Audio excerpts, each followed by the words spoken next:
नमस्कार। कहानी बारल में आपका स्वागत है। लीजिए पेश है पुष्पराज चसवाल द्वारा लिखित कहानी शरणार्थी। शरणार्थी यह एक ऐसा शब्द है जिसको पढ़ते या सुनते ही आज 78 साल बाद भी एक बारगी समूचा गात किसी अप्रिय अनहोने अनुभव से जैसे फिर से गुजरने लगता है। वैसे तो मेरी आंखों के सामने प्रतिपल छाए रहे हैं जीवट से भरे हुए दो चेहरे, जिनकी छोटी बड़ी आए दिन की चुनौतियों से लड़ने की क्षमता कहें कि जिजीविषा इतनी प्रबल थी कि भीषण आर्थिक समस्याओं के बावजूद वे दोनों एक स्वाभिमानी सच्चरित्र परिवार का निर्माण करने में सफल हुए और खूब सफल हुए। वे दो चेहरे थे हम 5 भाइयों के स्वर्गीय माता पिता।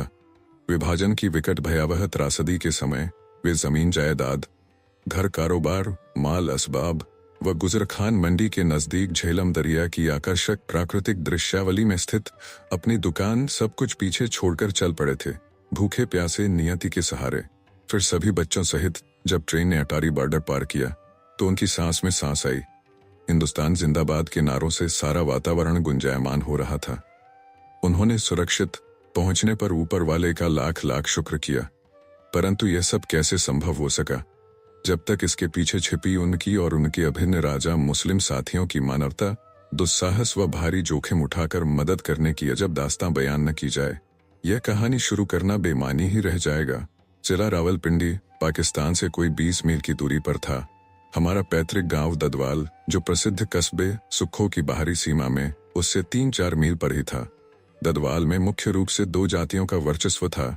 एक सारस्वत ब्राह्मण, जिनके उस समय 12 बड़े बड़े संयुक्त परिवार वहां पर रह रहे थे। वे सभी अपने नाम के पहले बख्शी या नाम के पीछे चसवाल लिखते थे। ये सभी ब्राह्मण परिवार सैकड़ों साल से अपनी अपनी कृषि योग्य जद्दी जमीन के मालिक थे और दुधारू पशुओं सहित खेती बाड़ी करते थे। ज्यादातर सभी 8वीं-10वीं तक पढ़े हुए थे और इनमें से कई फौज में या रेवेन्यू में भी अच्छे अच्छे पदाधिकारी थे। घुड़सवारी, कुश्ती, कबड्डी, जोर आजमाइश, शिकार करना इनके लोकप्रिय शौक थे। संक्षेप में कहें तो जिंदगी बेहद खूबसूरत थी। इसके अलावा ददवाल में 3-4 परिवार थे राजा मुस्लिम भाइयों के। वे अपनी काबिलियत व बहादुरी के लिए किसी से कम न थे। जैसा कि आप इस संस्मरणात्मक कहानी में आगे देखेंगे, उनका ऊंचा इखलाक और ब्राह्मण साथियों के साथ कड़ी परीक्षा की घड़ी में उन्होंने दोस्ती इस तरह निभाई कि वह एक अनुपम मिसाल बन गई। शायद यह इस बात का प्रत्यक्ष प्रमाण है कि वे सदियों पहले किसी राजपूत कबीले के वंशज हैं जो कालांतर में कन्वर्ट हो गए। शेष सभी कोई इक्का दुक्का लोहार, खातिनाई, छींबे, धोबी वगैरह भी थे। ये शायद हमारे खेतों पर मजदूरी करके मुश्किल से गुजर बसर करते थे। कैसा जमाना था वो! सदियों से पालित पोषित परिलोक सा पोटोहार का इलाका, जहां वास्तव में सच्चे सदाचार, भाईचारे व सत्यता की सुरभि कण कण में महक रही थी। क्या आप विश्वास करेंगे सहज में ही कि अपने अपने रीति रिवाज, खान पान पैराहन होते हुए भी उनके वैसाखी, दिवाली तथा ईद सांझे थे।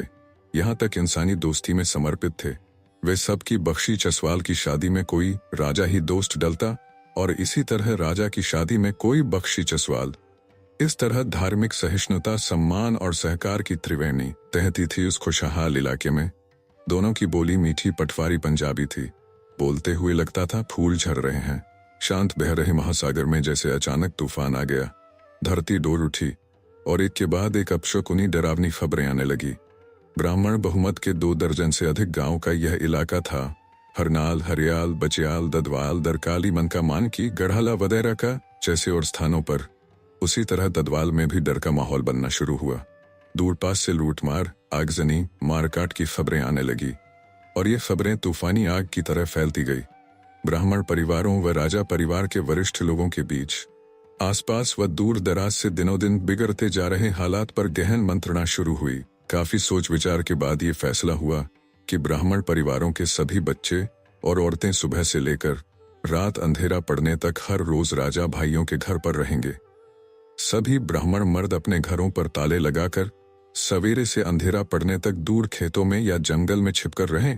राजा लोगों ने वचन दिया कि अगर कोई बलवाई आए तो उन्हें बता दिया जाएगा कि सभी हिंदू घर छोड़कर कहीं भाग गए थे, और इसके बाद भी अगर बात बिगड़ी तो वे अपनी जान पर खेलकर बच्चों बहनों की हिफाजत करेंगे। 2-3 दिन तक ये योजना सही रही, यानी अंधेरा पड़ने पर ब्राह्मण परिवार मर्द लोगों के वापस आ जाने पर अपने घर खोलते और आने वाले कल तक के लिए भोजन तैयार करते।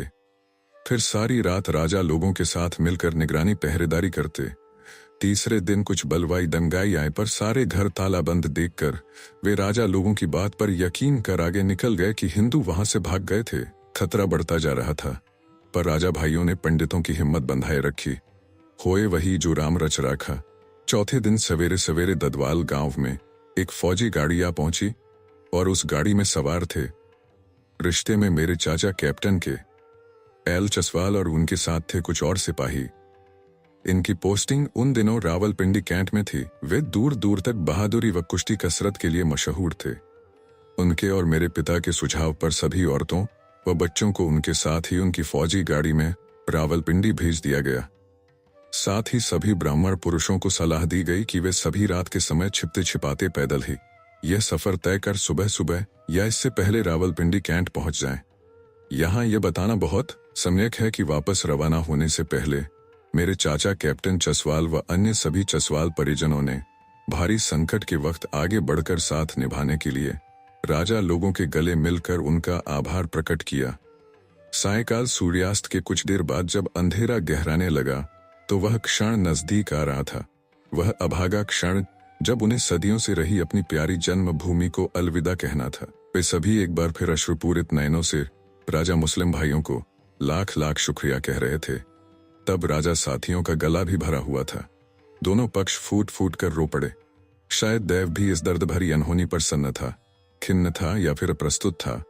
फिर भारी कदमों से कुछ क्षण और फिर अगले ही क्षण तेज चाल से चल दिए थे अंधेरे को चीरते रावलपिंडी कैंट की तरफ।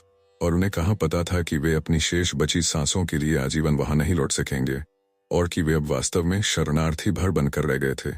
और जाने कितने लंबे समय तक अब यही उनकी पहचान थी, यही उनकी नियति थी। जैसा कि मेरे पिता स्वर्गीय पंडित राममूर्ति चसवाल ने वर्ष 1954 में मुझे बतलाया, जब मैं 10-11 वर्ष का था।